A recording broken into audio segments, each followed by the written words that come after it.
Markella, Cynthia, congratulations. Conclusion of Lord of the Rings, Rings of Power, season two. It is so captivating, so exciting. Thank you. Thank you Thanks. so much. Both of your characters have a common theme of home that I actually notice. So Markella, let me throw the first question to you is how do halflings define home in the case with a series like this? Mm.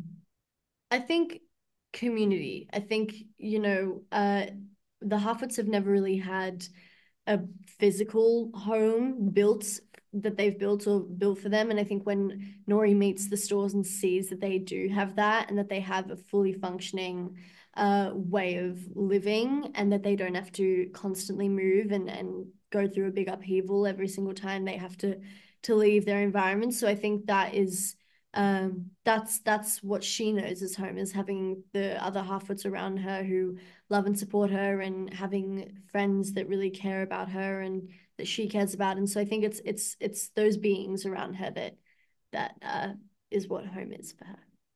Absolutely. And Cynthia, home is a lot different for Yeah. for your character because so much is actually going on, and we didn't even need the rings for Yeah. any of those things. Tell us about the struggle between love and sacrifice in your Mm. case with your character. Yeah, I mean, all those things you're mentioning, I mean, they certainly resonated with me. And I think, it's interesting to really see this shared journey that Miriel has with Elendil, and at different points, their willingness to sacrifice themselves for a bigger cause. But that very human feeling of like, I don't want you to sacrifice yourself. Like I will be truly alone if I don't sort of share in this with you. And ultimately they prevail. Their faith and beliefs are tested, and sort of the series of events that unfold really reaffirms that they're on the right path, and they want to stay true to their beliefs. But Numenor is a tragic story. The things that have been sort of unleashed within Numenor, it will never be what it was. They are not going to go back to that time of peace and prosperity. And so I think, for Midiel, it's almost like, if you're going to go down, which, she certainly hopes she doesn't, but if you're going to go down swinging, like don't just sort of be resigned and accept a potentially disastrous fate. Do everything in your power to, change the course of this vision that she sees all the way back in season one in the Palantir. So yeah, I'm excited to sort of see how she goes about trying to do this while essentially, thrown into a jail cell. We see her in chains at the end. So we'll see what she does.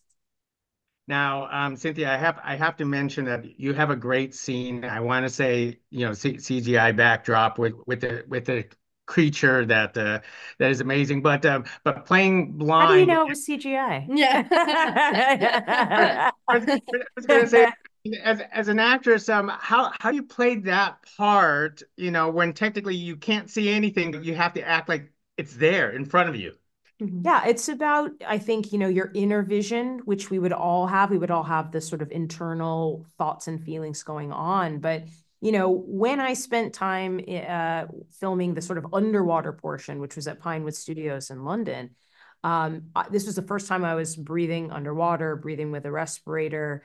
When you go down there, you go down with goggles, you take the goggles off, suddenly you really cannot see. It's very intense to have your vision sort of blur in a way that your mind goes to all the worst places. At least it did for me.